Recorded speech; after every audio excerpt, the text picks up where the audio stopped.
Number 70, calc review. Find the distance between the pair of points. We're going to use the distance formula to do this, this is the classic example that you see in a lot of algebra and geometry books, and the assumption would be that x sub 2 minus x sub 1, notice the 2 comes before the 1. I never like this, but essentially to not make a mistake, I like to connect my x's and y's together because it's real easy to mix them up. So I'm going to go classic first, and I'll show you a shortcut. That gives me 5 minus negative 4, or 5 plus 4 squared. And then my change in y, or y2 minus y1, would be 3 minus negative 7, which is 3 plus 7, upon simplification. On the inside then, I've got 9 squared plus 10 squared,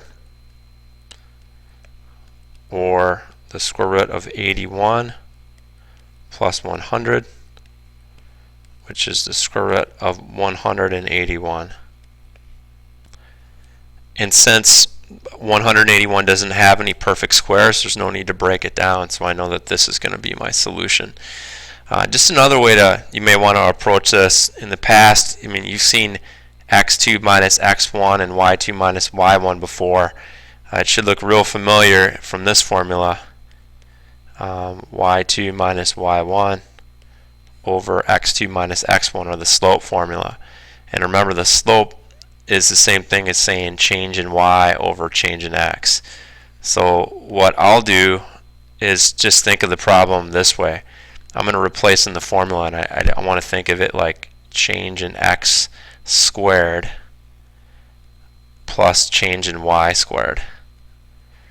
And I think it's just an easier way to remember it. It's essentially using the Pythagorean theorem to find the hypotenuse of a triangle. So what I do is I look at my two numbers, 5 and negative 4. I know 5 and negative 4 are 9 apart, and it doesn't matter whether it's positive or negative, because if you square it and square root it, it won't make any difference. So I'm going to call this 9 squared, and then I'm going to add to that the difference between 3 and negative 7, which is 10. And then we get to the same spot as before. 81 plus 100 is the square root of 181. That seems much faster to me.